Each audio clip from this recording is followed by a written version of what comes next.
अच्छा जी, तो इधर कौन है भाई? और डिस्को मौलवी। हेलो।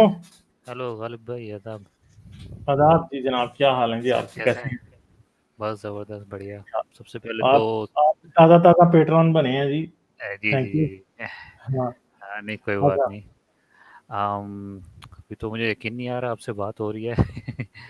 बहुत बड़ा फ़ैन हूँ आपका। और मैं भी एक्स मुस्लिम ही हूँ।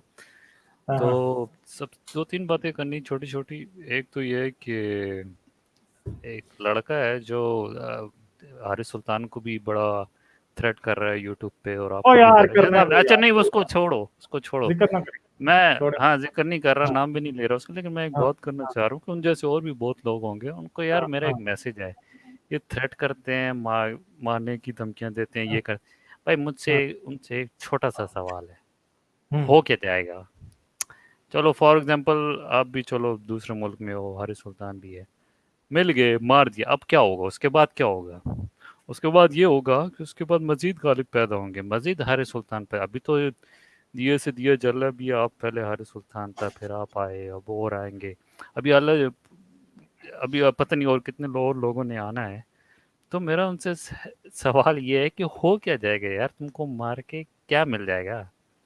और कितने ऐसे दिमाग हैं जो भी यार, लोग मैं आपको सोच के एक बात बैठे बता हुए हैं। दूं कि कोई मुझे या हारिस को मार देगा ना।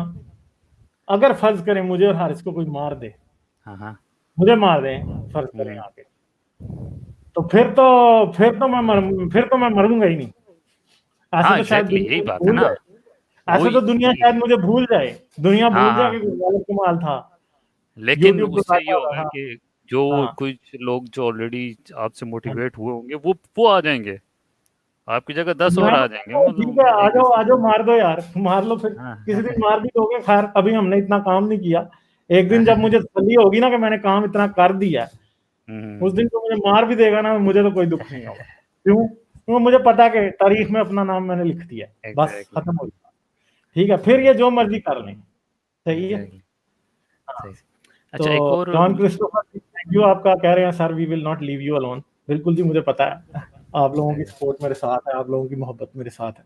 सही से। तो ये अच्छा। बात है कि हाँ हाँ जी। आम, चलो ये हो गया। एक क्वेश्चन मेरा था मोरालिटी के से, अबॉर्शन से रिलेटेड था। अब हम्म। चूंकि हम लाइक फ्री थिंकर्स हैं, हमारा तो ये मानना है कि भाई माय बॉडी माय चॉइस होना चाहिए, जो सेंस हम्म। बनता है। अब जैसे आप उस दिन भी एक पहले स्ट्रीम में बात कर रहे थे कि इंसेस्ट के केसेस हो जाते हैं, रेप के केसेस हो जाते हैं, उसमें तो मैं बिल्कुल सपोर्ट करता हूँ कि हाँ अबॉर्शन होना चाहिए। लेकिन अभी 2 दिन पहले मैं एक वीडियो देख रहा था, और मुझे बड़ा अजीब सा लगा। वो आई थिंक वीडियो अमेरिका की थी कि किसी वेस्टर्न कंट्री की थी। तो वो लड़की को वहाँ पे फुल राइट था कि वो अबॉर्ट करा सकती है। तो लड़की गई आई गेस हॉस्पिटल के अंदर अबॉर्ट करवाने, वो लड़का बाहर बैठ के चीख रहा था, रो रहा था कि प्लीज़ मेरा बच्चा जो है ना अबॉर्ट ना कराओ। हम्म। तो मेरा क्वेश्चन ये है कि जब दो अडल्ट कंसेंसुअल सेक्स करते हैं, और वो इस उस एट द टाइम वो इस बात पे मुत्तफिक होते हैं कि हाँ भाई हमने बेबी करना है या बच्चा करना है, और बीच में आके 2 महीने बाद 3 महीने बाद लड़की का माइंड जो है चेंज हो जाता है। तो लेकिन देखें, लड़की का तो चलो बॉडी है, लेकिन लड़के का भी तो एक माइंड सेट था ना, उसकी भी तो जान थी ना उस बच्चे के अंदर। तो इस मैं बड़ा इससे कंफ्यूज सा हो गया कि इसमें हमारी मोरालिटी हमको क्या कहती हम्म। है। मैं तो आपका इसमें क्या कहना है? इस पे तो मैं बिल्कुल मुत्तफिक हूँ कि रेप के केस हो जाते हैं, कोई डिजीज़ हो जाती है, कोई ऐसी वजह हो जाती है जहाँ पे केस आ जाते हैं कि या माँ की जान बचानी है या बच्चे की जान बचानी है, वो समझ आती है। लेकिन इस केस में क्या होगा कि भाई लड़की कह दे नहीं, अचानक से आउट ऑफ नथिंग नहीं, किसी तो ने क्या कहा उन लोगों ने डिसाइड किया था इस बात का कि हम बच्चा पैदा करने लगे? नहीं, इन अब केस उन्होंने अगर एक है, रैंडम अगर किया है है। इन केस अगर है तो फिर क्या होगा? नहीं, मगर मेरा ख्याल है कि अगर वो अपना ज़हन चेंज करती है तो दैट रेस्ट विद हर। ठीक है, लेकिन वो उसकी इसमें क्या मर्जी है। उसके लड़के की कोई चॉइस नहीं है होगी क्या कि? मतलब ये, अब ये मैं समझता हूँ कि इन द एंड तो जो जिसके पेट में पल रहा है उसकी सबसे ज्यादा बड़ी चॉइस तो उसकी है ना।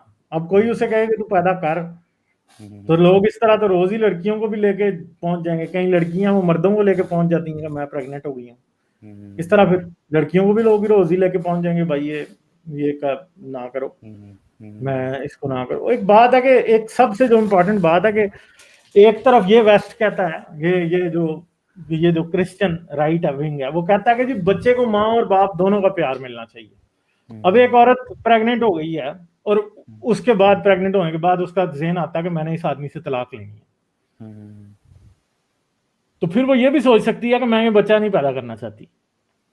हाँ ये भी है, ये भी है। तो आप मुझे बताएं कि फिर वो औरत उस बच्चे को क्यों पैदा करे जिसको माँ और हाँ बाप का प्यार ही नहीं मिलेगा दोनों का। इनके आर्ग्यूमेंट के मुताबिक बात करते हैं ना, ठीक है। तो इन द एंड तो उस औरत के ऊपर डिपेंड करता है ना। मैं वाकई ये समझता हूँ कि लेट ट्राइमेस्टर की जो अबॉर्शंस हैं वो ठीक नहीं है, नहीं होनी चाहिए, मगर मैं समझता हूँ कि ये सबसे एंड पे ये सिर्फ उस औरत की चॉइस है जिसने 9 मिले उस बच्चे को पेट में लेके फिरना है। अगर वो नहीं रखना चाहती तो उसकी चॉइस है, वो ना रखे, सही ठीक है। सही अगर वो रखना चाहती है तो आदमी चाहे उसे कहे कि नहीं मैंने नहीं जो है ना मैं तुझे सपोर्ट नहीं करूंगा, लड़कियां फिर भी, औरतें फिर भी वो बच्चा पैदा कर लेती हैं। और सही सही। हमारे सामने एग्जांपल्स हैं, कई लोग हैं जो कि वेस्ट में रहते हैं और इवन के कुछ ऐसे भी लोग हैं जो कि ये दावा करते हैं कि उनके लेजिटिमेट बच्चे आगे पीछे हैं, ठीक है। तो है वो भी सिलसिला सामने नजर आ रहा है और वो औरतों ने वो ताल्लुक तोड़ ना चढ़ने के बावजूद भी वो बच्चे पाले हैं, जवान किए हैं, ठीक है। तो ये भी उसकी चॉइस है कि वो अकेली यहाँ पे बात चढ़ाती है। और यहाँ पे भी जो है ना, अगर वो नहीं चढ़ाना चाहती तो आपको तब भी उसकी चॉइस को रिस्पेक्ट देना है। सुल्तान सलातीन साहब जरूर आए, आप ज्वाइन करें। एंड आ गया बस, फिर मैं आपसे बात कर लूंगा। Definitely she would have some input about it ना, मैं दे देता हूँ। तो बेसिकली मैं समझता हूँ कि सबसे आखिरी जो चॉइस है ना इस मामले में वो माँ की होती है। वो नहीं पैदा करती, उसकी मर्जी है। अगर वो पैदा करना चाहती है तो उसकी मर्जी है, आप उसको कुछ भी कहने वाले नहीं हो सकते, ठीक है। एक चीज़ मेरी उनसे क्वेश्चन है, अक्सर मजहबी लोग भी ये स्ट्रीम देख रहे होंगे और एंटी एवोल्यूशन जो लोग हैं उनसे मेरा एक छोटा सा, वो कहते हैं कि एवोल्यूशन को कोई प्रूव नहीं है, ये नहीं है, वो नहीं है। मेरा एक छोटा सा सवाल है यार, आज इंसानों को देख लो, गोरे से लेके काले लोग एग्जिस्ट करते हैं, इसको आप कैसे डिफाइन करोगे? मतलब एक बंदा काला है और एक गोरा है, अगर आप आदम और हवा से ही शुरू हुए हो तो काले और गोरे को आप कैसे डिफाइन करोगे? अगर आप एवोल्यूशन पे बिलीव नहीं करते, या एवोल्यूशन के बगैर मुमकिन है ही नहीं ना चीज़। भाई दो गोरों से एक गोरा ही पैदा होगा, या दो कालों से काला ही पैदा होगा। एक बहुत अनरेयर कोई अगर केस आ जाए, लाखों में से एक, मैंने सुना था कि दो कालों से भी एक गोरा पैदा हो, लेकिन बहुत एक अनरेयर सा केस है। तो मेरा उनसे क्वेश्चन ये है कि आप इस चीज़ को कैसे डिफाइन करोगे? नहीं कर सकते, इसमें कोई मतलब वही वही।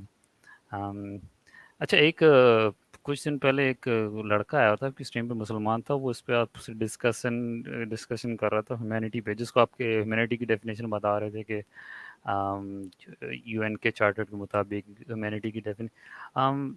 मेरी छोटी सी आपके लिए एडवाइस है, आप कुछ ज़्यादा ही उसको डंडा कर रहे थे, वो बेचारा आराम से बात कर रहा था, लेकिन मैंने भी थोड़ा सा, मुझे उसका नाम नहीं याद आ रहा, सरतन से जो, नहीं नहीं कोई और था, मुझे अब नाम नहीं आया, जिसको आप कह रहे थे कि ह्यूमैनिटी की डेफिनेशन क्या है, और आप कह रहे थे कि यूनाइटेड नेशन के चार्टर के अकॉर्डिंग ह्यूमैनिटी की डेफिनेशन क्या है। आई मीन अच्छा, वो वो थोड़ी सी वो थोड़ी जिस पे होमोसेक्सुअलिटी पे वो बात कर रहा था, तो मैंने फील किया वो था मुसलमान ही था, लेकिन मुझे फील हुआ कि वो काफ़ी वो तमीज़ से बात कर रहा था, लेकिन आप उसको जो है ना काफ़ी ज़्यादा उसको बोलने का मौका नहीं दे रहे थे। हाँ, मैं इस पे बिल्कुल एग्री करता हूँ कि जो अक्सर ट्रोल्स आते हैं आपकी कॉल पे, उनको सही करके डंडा करो, मसला नहीं है। लेकिन जो लड़का थोड़ा सा आराम से बात कर रहा है, अगर आपकी बात सुन रहे हो तो उसको भी थोड़ा सा ना बोलने का अगर मौका दिया जाए तो थोड़ा सा बेहतर होगा, मेरे ख्याल से। तो मुझे स्ट्रीम में तो लगा कि आपने शायद उसके साथ थोड़ी सी ज्यादती की है, ज़्यादा नहीं थोड़ा सा मुझे फील हुआ। तो काइंडली अगर अब तो मैंने यही देख रहा हूँ कि ज़्यादातर जो स्ट्रीम्स पे कई लोग आ रहे कई मोमिनीन ऐसे होते हैं कि वो वो कई बार ऐसा होता है कि कईयों के साथ वाकई ज्यादती भी हो जाती है, हैं, कहीं बिल्कुल बिल्कुल बिल्कुल। कहीं डिजर्व करते हैं, ठीक है, वो भी बात होती है। दूसरी वो बात आप कर रहे थे ना कि इलिजिटिमेट बच्चों वाली, आपको हाँ पता है विवियन रिचर्ड का एक बड़ा ही मशहूर केस है, हाँ हाँ। अगर आपको याद हो, कि विवियन रिचर्ड जो है उसने एक इंडियन गर्लफ्रेंड बनाई थी, नीना गुप्ता, सही। ठीक है। इंडियंस को पता होगा इस केस का। और वो चला गया था वापस, अच्छा। और उसमें वो लड़की फिर पैदा हुई और उसने वो लड़की पाली, और 18 साल के बाद जब वो लड़की हो गई फिर वो जाके विवियन रिचर्ड से मिली। और आज वो बहुत बड़ी जो है ना, वो मेरे ख्याल है फैशन डिजाइनर है या कुछ इस तरह करके है। ठीक है, तो ये बात है। सही सही सही। चलो ठीक है ठीक जी, है, आपका मैं टाइम नहीं लूंगा। चलिए ठीक है जी, सही है फिर, थैंक यू। एक शेर छोटा सा मैं सुना दूं। सुनाए जी, मुझे सुनाए सुनाए। मुझे बड़ा फिट लगता है इसके ऊपर, हम्म, एथिज्म पे। मैंने किसी गाने में सुना था, मैंने हारिस सुल्तान को भी एक स्ट्रीम में आया था, मैंने उसको सुनाया था। तो शेर कुछ ऐसे है कि पंजाबी में है, क्यों तिहाइए असी उस रब ਨੂੰ जिन्हें सनू विछोड़िया दी सट दा बनाया मरीज आ, जिस हम्म। दिन मेल हो गए विछड़े सजना नाल, उस दिन ਅਸੀਂ भी मान लेंगे कि खुदा ना दी भी कोई चीज़ आ। तो बड़ा दिल पे लगा मुझे शेर, मुझे लगा कि काफ़ी रिलेटेड है ये चीज़। Okay sir, thank you, thank चलें यू जी, सो ठीक है, मच। Thank you.